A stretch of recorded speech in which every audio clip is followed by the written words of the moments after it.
Warning, the video ahead contains spoilers, adult themes, content, language, and so many lollies. You may be wondering if you're on an NSA watch list. The answer is yes. The ideals and themes portrayed in this video are... oh hell. I'm not a pedophile, and I don't feed into the whole lolly trend. You have been warned. Welcome back, and thanks for joining me again for this completely original anime concept of a boy who gets trapped in a fantasy world that plays like an MMORPG. I mean, wow, such an original idea. Just goes to show you how innovative and cutting edge the Japanese really are. Who would have thought that such an...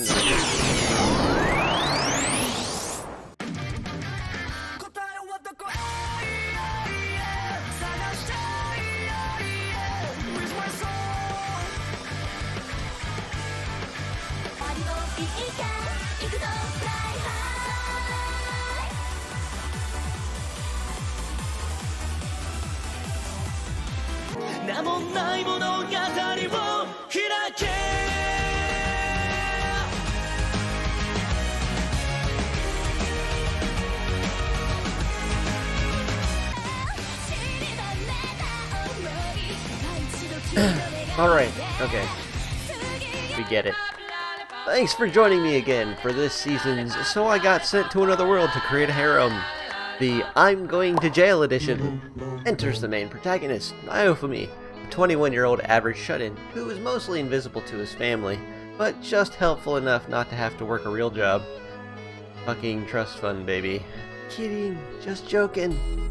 He really is a nice guy, just trying to keep his younger brother, who is never introduced, out of trouble, giving you plenty of information to determine he's never going back to his world. Ever. I mean, they didn't even bother to introduce any family. That's like a red flag in any anime.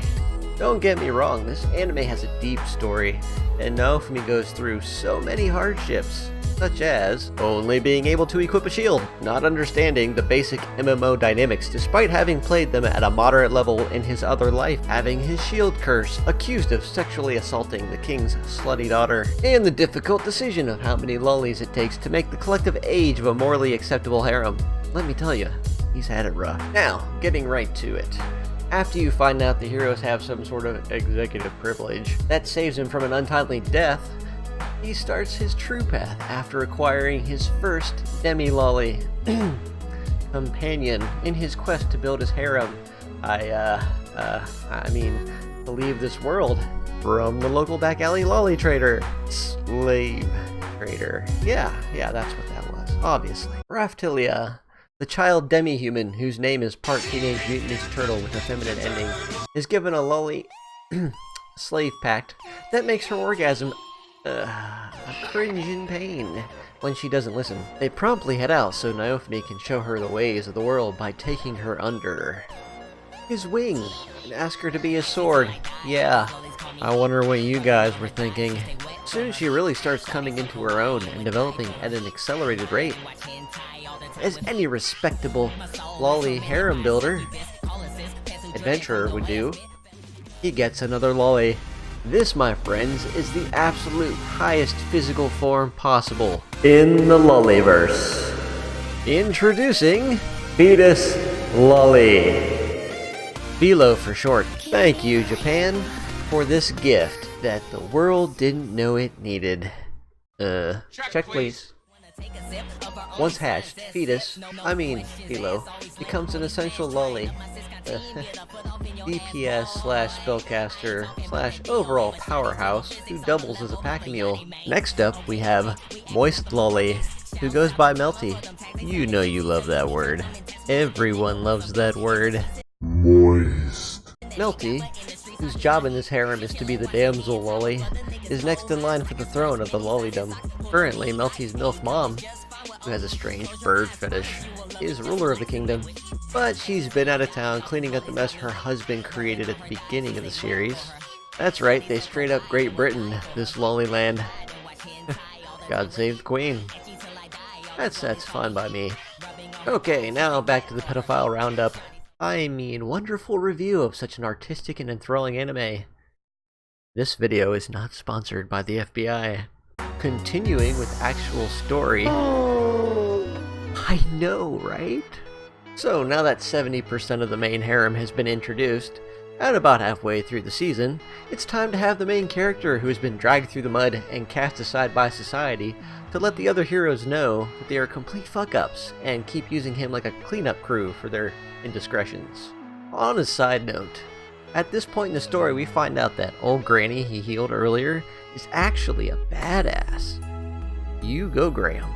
Anyway, the outcast telling the real heroes that they messed up obviously doesn't go over well, but isn't completely ignored. Then, to really distract from possibly clearing his name too early in the series, enters Wave, and anti-hero Glass. Yeah, I know, she looks nothing like Samuel L. Jackson. It was very lackluster. She does have that badass motherfucker aura though, for what it's worth. The Queen's MILF Guard requests Naofumi to meet Queen Melty's mom. Oh god, don't bring Philo. I can't even imagine what she would do if she finds out what Philo changes into. Hide your lollies?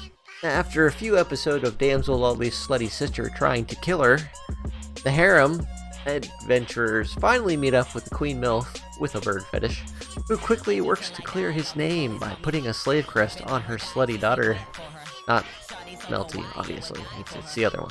Which, for some odd reason, looks very familiar. From this point on, we have the build-up for the second season, as well as being the ever-famous swimsuit edition of the series. Let's bask in all its glory.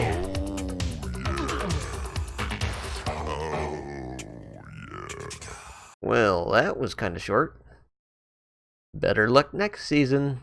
Right before they conclude the season, they introduce two more slightly likable characters who are found to be friends of Glass, that team up with Naofumi at first, and then promptly switch sides during the last wave. Enter obvious subplot for second season. All joking aside, this anime is well worth the watch.